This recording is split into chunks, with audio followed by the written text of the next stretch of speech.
Thank you, Jackie, and good morning, everybody. I hope either it's not raining or the sun's shining, whatever it is. For me, it's a little bit cooler today, and I'm very grateful for that after a lot of traveling last week. The irony of that, of course, is we would pay to go on a holiday for that weather. And we had it here. Anyway, good morning to you all. I'm the founder and director of International Trade Matters, and thank you, Jackie, for allowing us to provide this webinar today on the hidden value of an export strategy. I will be asking questions, as well as I hope I will receive questions from you, because I think it's important to have a little bit of interaction rather than me just talk to blank screens, so to speak. And Jenny, I suspect that's not Jenny on the camera, but very pleased to see you there. So let's go on with this. So this is my company. We have a number of expert specialists in all of these things, in documentation, import declarations, accessing new markets, and export strategy. You will see there the dart in the middle of the dartboard. Yes, that's what we're going to be talking about today. And we deliver both training, webinars, AEO perhaps, authorizations, audits, and strategic advice to companies. So big question here, how do we, that means AKA you, measure value in your company? And it might be through all of these, or it might be something different. And if you think it's something different, please pop that in the chat, because we can have a look at that later.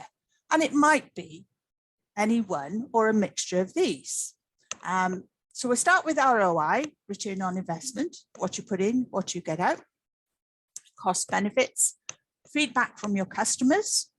Certainly that gives you a nice feeling about that. Yes, we're providing a value service. KPIs, I don't know what the E stands for, but it should be KPIs. Apologies. That's the deliberate mistake, by the way. KPIs, I have also heard of CPIs. Your balance sheet, yeah, of course. Money in the bank, and VSM. Has anybody heard of VSM? No? Thank you, Jenny. Is your name Jenny? No, it's not. It's not. Okay. Well, it's Julian. It's my colleague laptop. That's oh, what. okay. Julian. Okay. So you haven't heard of VSM. Anybody else heard of VSM? Okay. Silence, perhaps. Okay. Well, this is value stream mapping. It comes out of manufacturing, and you actually work out what will your customer pay for. Okay, and I'll give you an example of this. You want to go to the doctors. You've been feeling poorly, and you've had to wait for 3 or 4 days to go to the doctors. And you have to ring up, and you have to wait on the phone. And then you get round to the surgery, and the doctor's running late. And you've got to wait for 25 minutes or so. And then you get into the doctor's, and guess what? Because he's running late, you get 2 minutes with him. And then you come out. Where is the value in all of that transaction? And the value is in the 2 minutes. But there's all those other things that actually, if you're looking at your processes, your business, are not valued by the customer. What they want is the end product, which usually is based on quality, cost, or delivery. So value stream mapping is a useful tool. And if anybody would like to know about that, perhaps you can contact me after. So another question for you all. Is growth accidental or on purpose in your company? And a lot of companies have this, really incredible growth by accident, almost in spite of themselves. But actually, isn't it better to have it on purpose and have a plan? And there are lots and lots of sayings that something about planning prevents something. I won't go into that, not today. So I'm going to give you an example of reactive exporting as opposed to proactive. And I do need you all to participate in this. So just a warning of what, and because you're the only one, Julian, that I can see, all right? Your spotlight, here we go. So reactive exporting, here's an example. So an inquiry has arrived from overseas.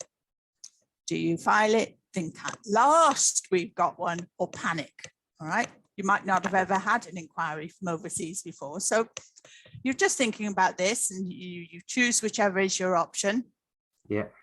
The overseas company wants a quotation for 200 of your products on a CIF basis.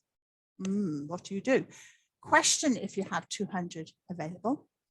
Quote for 200 products, but ignore the word CIF, or wonder what a quotation looks like.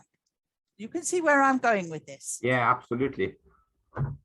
This is the first contact with the overseas country, and you've never, ever exported before.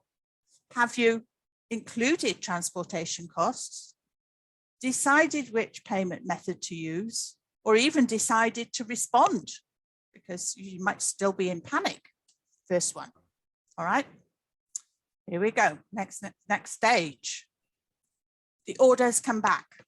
You've decided on a letter of credit for your own security. Somebody told you that's the right thing to do. It's quite sensible for a new customer. Do you hope that the customer will sort it out? Talk to your bankers or talk to your customer? What would you do in that situation? Still in reactive exporting. The customer requires that the goods arrive in 10 days' time. Do you panic? You've not even made the goods. And this applies to services as well, by the way, this part. Feel confident that you can do that, even though you haven't identified a shipper, or realize that the shipping costs are much more than originally quoted. Oh my gosh, much more. That's a That's often the case, actually. It is, Gillian. The letter of credit arrives. Do you file it, check it thoroughly, or wonder what is a clean bill of lading? I'm carrying on. The goods are ready. Hooray. You've put on your normal packaging, but you've just been told it's not sufficient for an overseas shipment. Do you give up at this stage? Find out that the extra packaging will cost more than the goods. Do you start thinking that, is this actually worth it? And now your customer's talking about insurance. Do you wonder what he's talking about? Do you take out a policy in your company's name or take out a policy in your customer's name? The goods are on the ship. Right, but there's something written on the bill of lading. You take the letter of credit to the bank, which refuses to pay you the money you are owed. Do you panic? You see that panic, there's a lot of panic in here. Blame the shipping company or talk to your customer. The goods arrive at the destination. They are damaged through poor packaging and the customer refuses to take delivery. You are told that you are responsible for demurrage. Do you cry? Look up demurrage in the dictionary or think, oh my word, whatever. You fill in your own expletive there. That is a perfect example of reactive exporting when you have no idea of what's about to hit you. And thank you, Julian, for recognizing some of those scenarios in there. And I come across companies that are stuck on any of those points all of the time. And indeed is partly why my company exists. But really, what we want to do as exporters, nascent exporters, experienced exporters, is reduce the risk, a risk to us. So I'd like you all to look at this growth matrix, and I'd like you to identify where you are in this matrix. Just have a little look at that.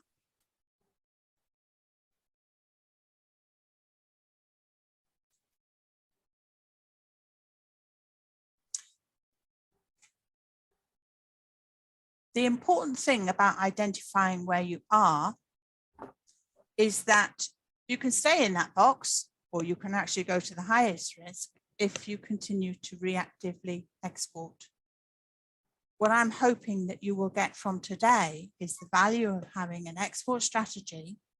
You are proactive in everything you do, so none of the questions that arose in the reactive example will occur to you.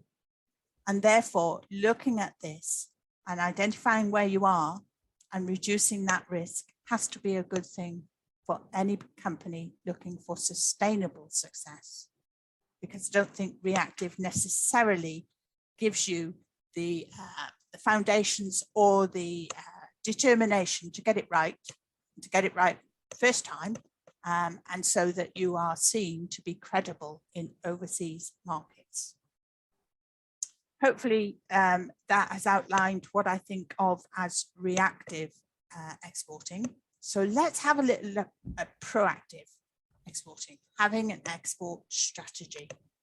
So I've just put 3 points here about externally a company to be successful and sustainable and grow through overseas markets. You have to be visible, yeah, and we can do that through social media, but we also have to be credible. And that means you always have to provide quality you say you're going to provide at the cost you say you're going to provide and on the delivery date. And many of you will buy things online, and if they don't arrive on the day that they say they're going to arrive, or they arrive and they're slightly different from what you expected, we understandably could get a little bit cross. It's worse when it's overseas. So you need, all companies, all of us in the UK and beyond, need to be both visible and credible to keep your customers and extend that customer base. I mentioned this before, but internally we need to understand, how do we always provide quality, cost and delivery to our customers? Always. And there are a great many barriers to that. You have to understand your own business, about your capacity, your capability, your competence to approach a new market, and identify the weaker parts that actually you could strengthen, ready for those export orders that are going to keep rolling in.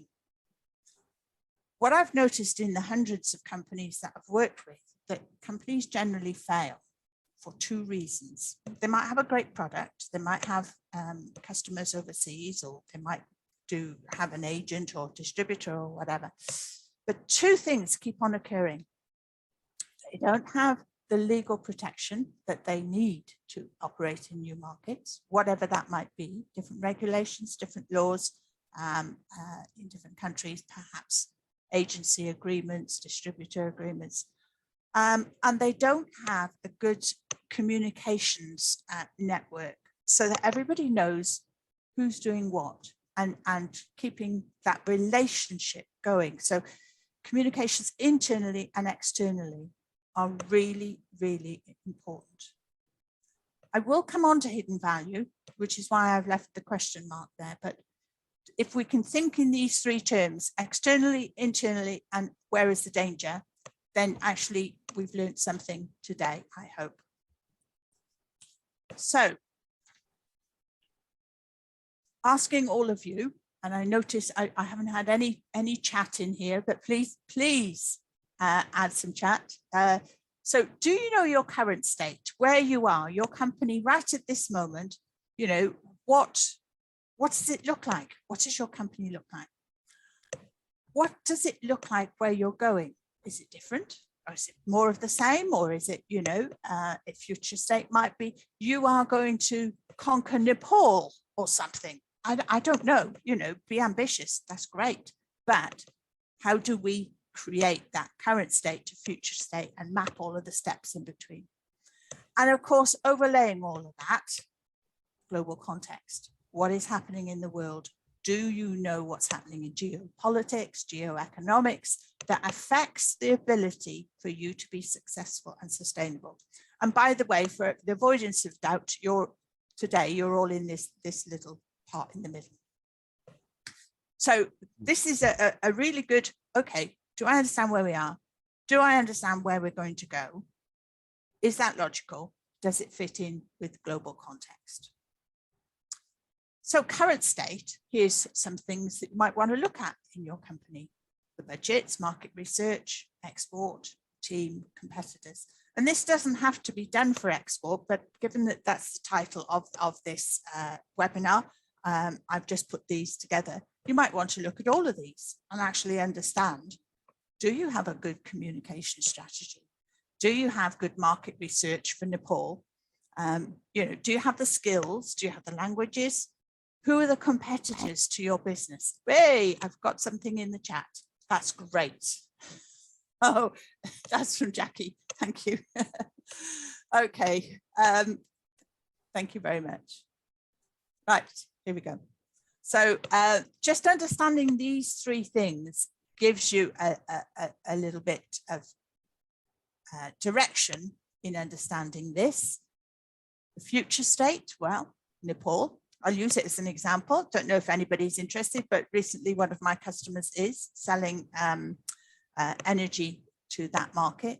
So are you going to sell directly through your website, through your company, or are you going to have an agent distributor? Do you know the correct export procedures and skills? If not, it's on your to-do list. Will you have a proper terms of sale in your contract? Who are your competitors? Will you offer servicization, regulations, which ones apply? And of course, tariffs, commodity codes, and origin. Yeah. Absolutely imperative. For those companies that are on the call today that are service-led, a lot of these are still important. You could be considering direct or indirect selling. You should be looking at competitors, your contracts, how you might service your contracts, but also about people getting into countries, etc. So future state, that's ambition.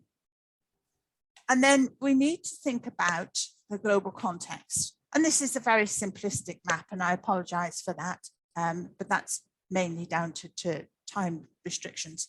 So if you look at this, every single one of these points on this map affects you as a consumer, as a person living in the UK, possibly around the world, but Brexit perhaps not.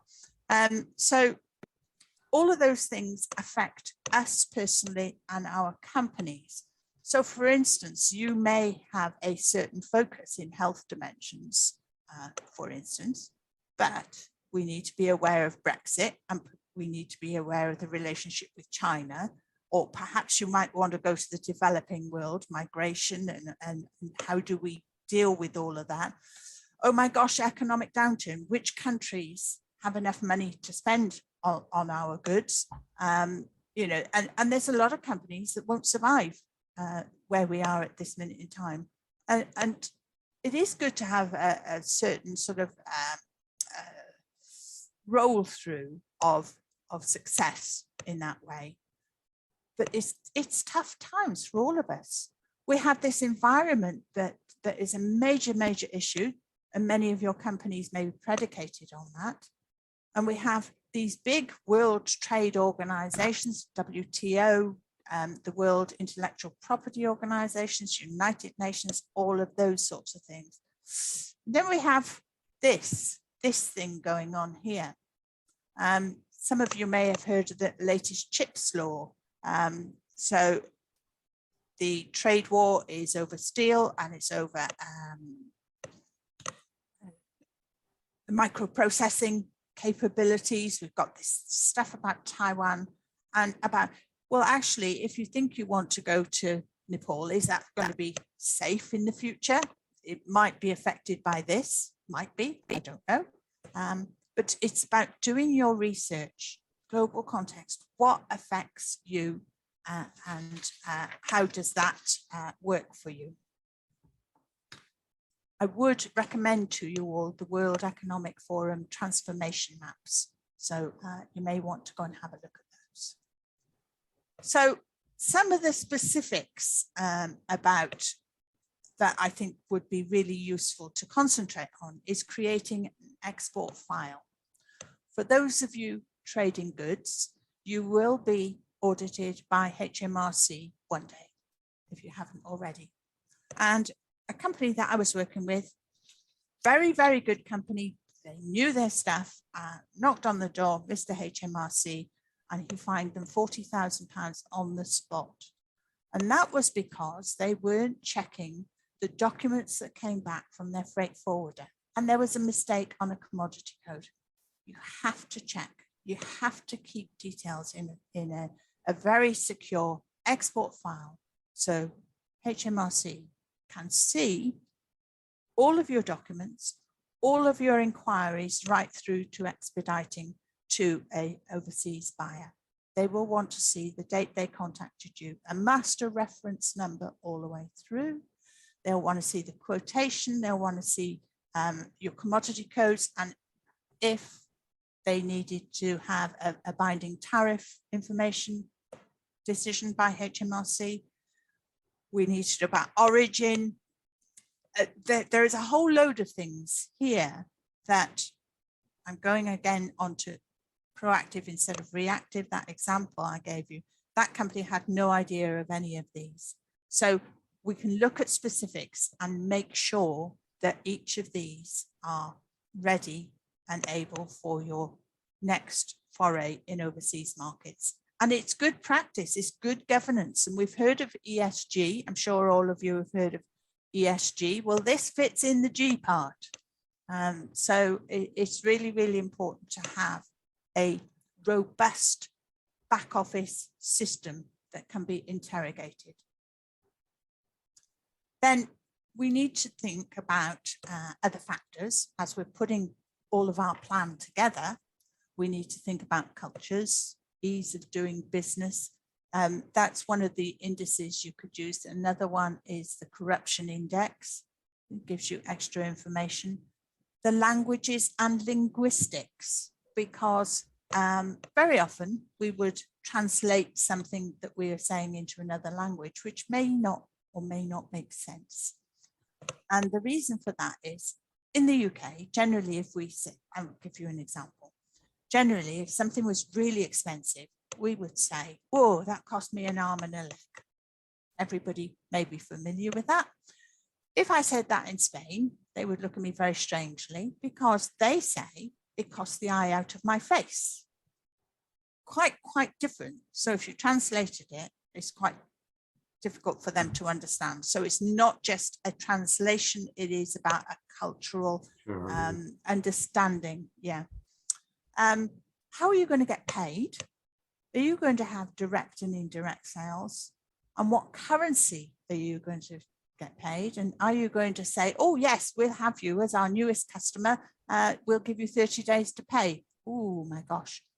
I think you really need to consider that before your exporting push. Put it as part of your plan. Then you have it. We know what we're doing.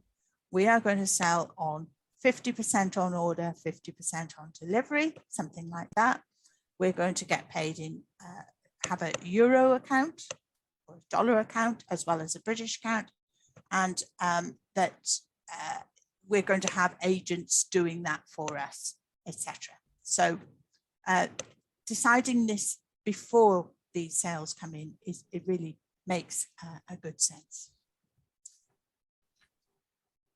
Non-tariff barriers, we also have to think about these.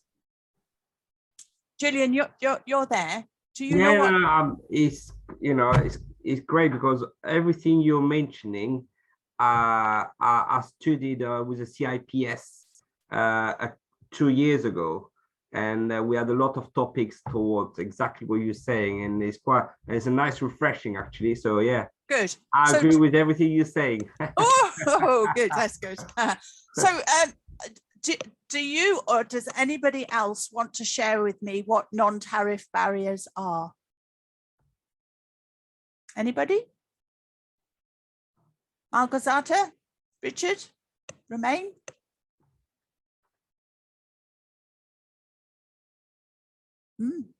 Nah. Okay. Silence. I hope you're there, everybody. Romain, Richard, and Malgorzata. I hope you're actually there and not just just a blank screen. Anyway, Julian, you've got Yeah. my full attention. All right, we have a chat. Trade restrictions. Thank you, Jackie. Well, yes and no. So non-tariff barriers can be technical barriers. They can be sanctions, embargoes, and quotas. We've all heard of that recently, much more in the press than it used to be. But I think more insidious are the things that keep you waiting at the customs post between Gibraltar and Spain. They keep you waiting. That's a non-tariff barrier to stop the trade. But this particular picture is a good example. And I had a dear friend, Maltese man who used to work in the Middle East, and he used to sell carpet tiles. And he was at a post like this between one of the countries in the Middle East, and the customs stopped him and did very much the same as this and threw all his samples on the desert floor. And the reason they did, and then they told him to drive off, which was quite scary, I can imagine. And it was because they had named the colours of the carpet tiles: whiskey, brandy, port, sherry. They'd named the colours after alcohol, which isn't permitted. Oh, wow. So we have to be aware of these other things that could really affect you getting your goods or your services into another country. Non-tariff barriers are massively destructive to trade, massively destructive. And there is work by the WTO in reducing them as much as they can. So just look out for them. Those are the things that can trip us up. So together with this strategy that we're creating, I've given you some pointers and hopefully the recording will be useful. I'd like you to think now about your leadership signature, about distributed leadership, training, and global blueprint. So starting from the front, if you think of 3 words that describe how Mr. Putin shows his leadership, it might be similar to the 3 words that would describe Napoleon Bonaparte, for instance, or Genghis Khan. And then you look at somebody like Steve Jobs, and his 3 words would be completely different. And if you think about Steve Jobs and perhaps Richard Branson, they might be quite similar in style and whatever.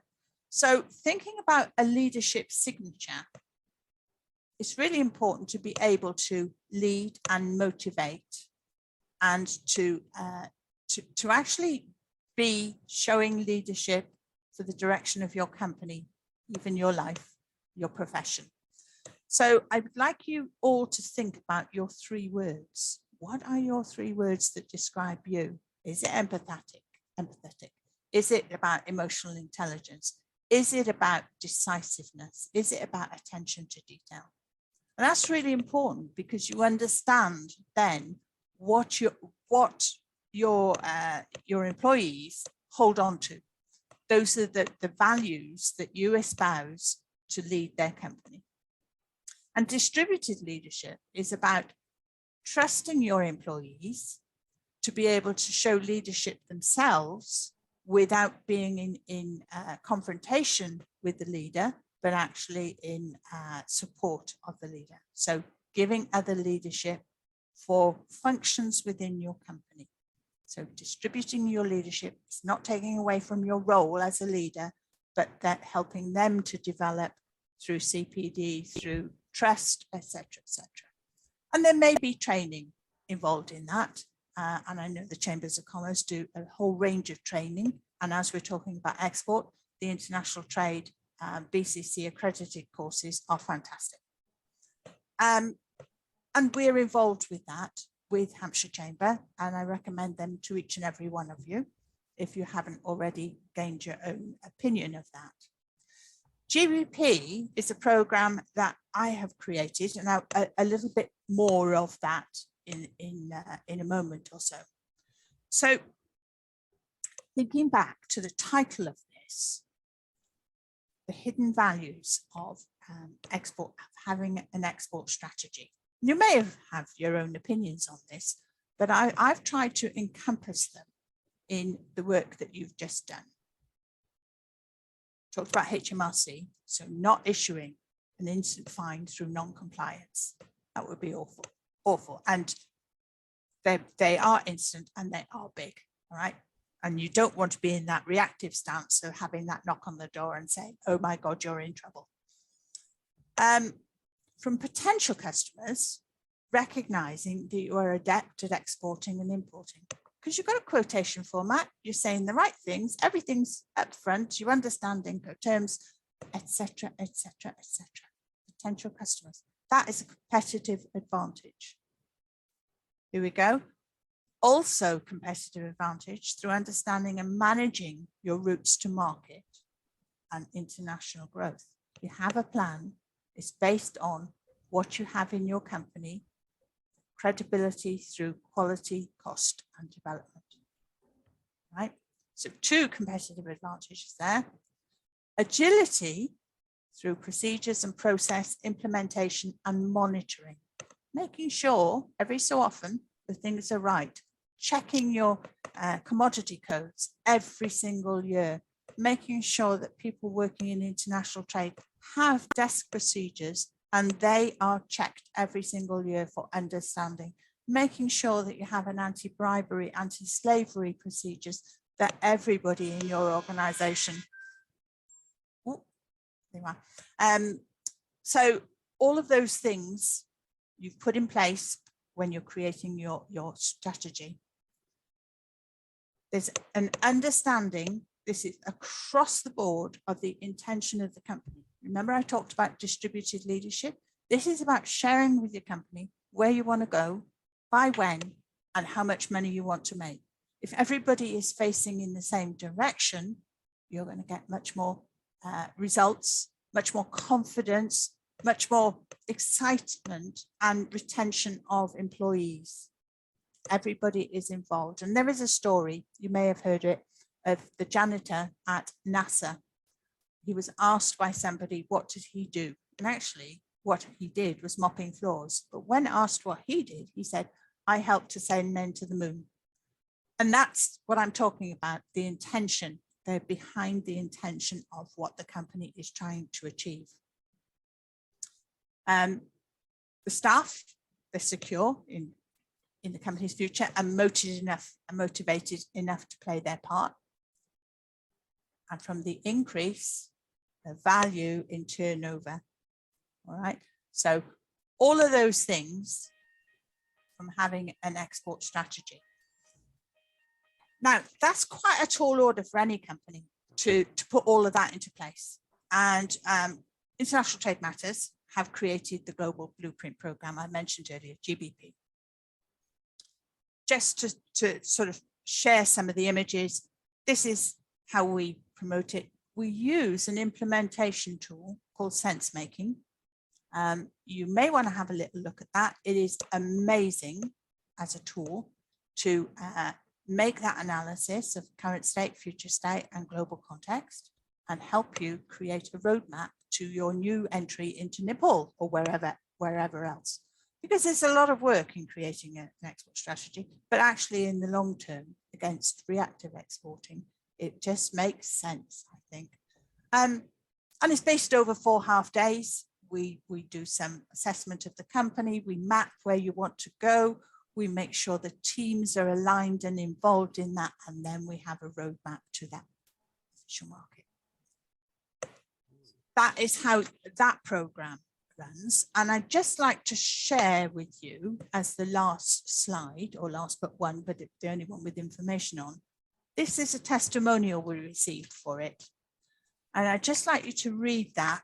And this happened within 3 months of me working with them.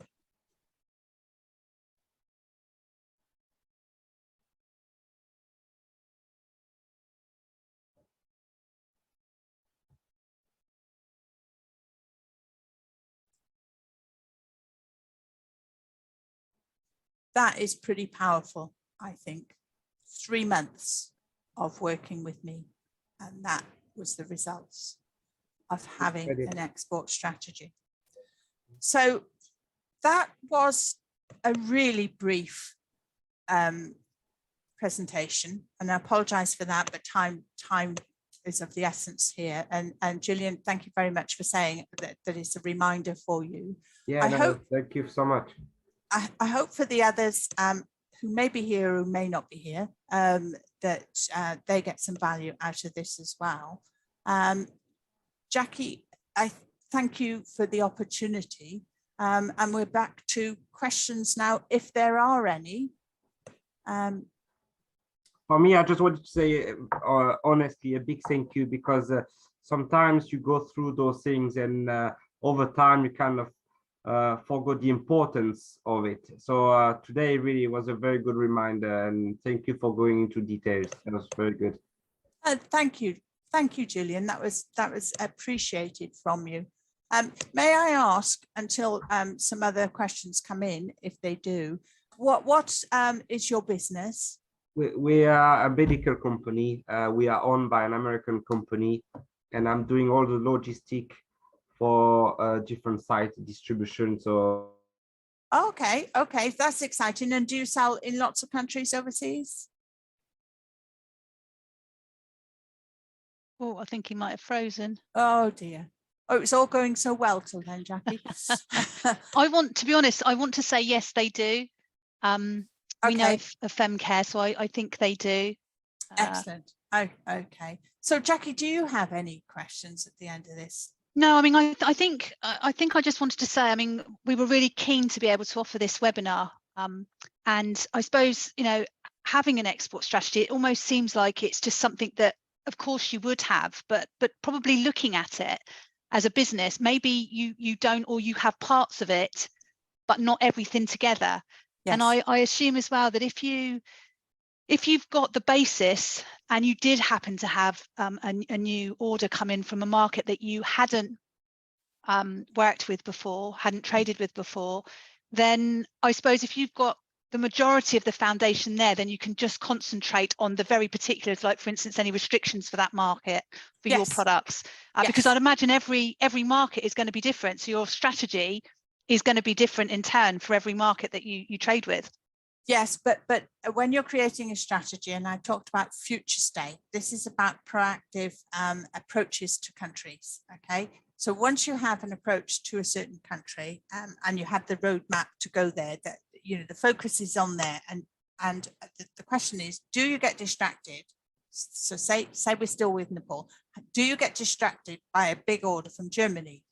Okay, do you?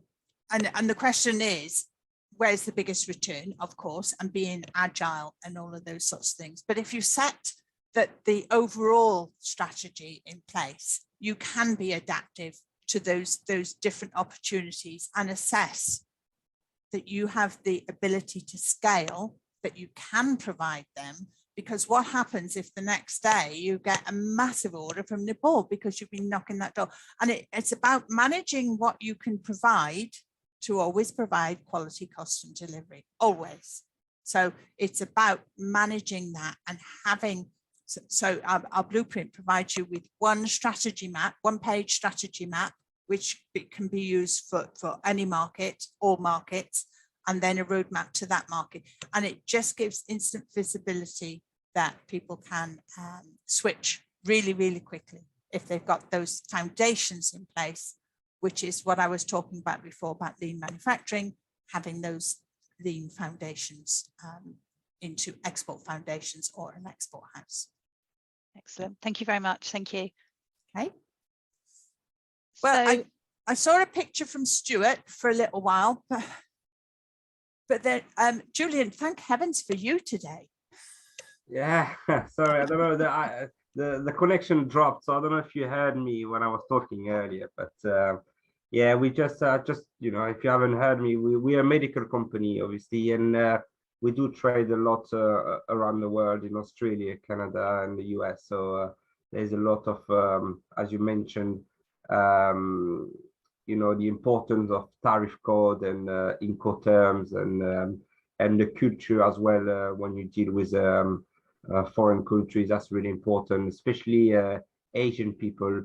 a completely different culture than American. And it's the same for negotiation, which to me, it was really interesting because European or American, they will be straight to your face, or the Asian people would be more like calm, and they would just take it all in. They wouldn't even say anything, and then they would come back to you. Sometimes they won't even look at you in the eyes, you know. So it's quite interesting, as you mentioned, depending on which country you're dealing with, to be prepared on how to approach with the vendor or the customer. Okay, thank you, Julian. It was really nice talking to you today. Thank you. Jackie. Yes, so if there are no other questions, rather than, I know we were going to finish for 11, if there are no other questions, we will close for today. Just to say thank you very much for attending. Like I said earlier during the intro, we will arrange for a copy of the presentation to be emailed to you along with the recording. So within the next day or so, you will have that via email. If any questions come to mind through that, or just later on this afternoon, you think, I really wanted to ask this, I didn't think of it at the time, please do email myself or Linda, and we'll definitely come back to you with some answers, or if you need any help with anything else. So I popped in details of our training workshops that we've got coming up. You may have colleagues that you feel would like to do the training or need some refreshing of training. So there's a link there to the website, but if you need any help at all, please do email and we'll see how we can help. So just thank you, Linda, very much for joining. Thank you, Jackie. Absolutely brilliant. Thank you very much. Thank you.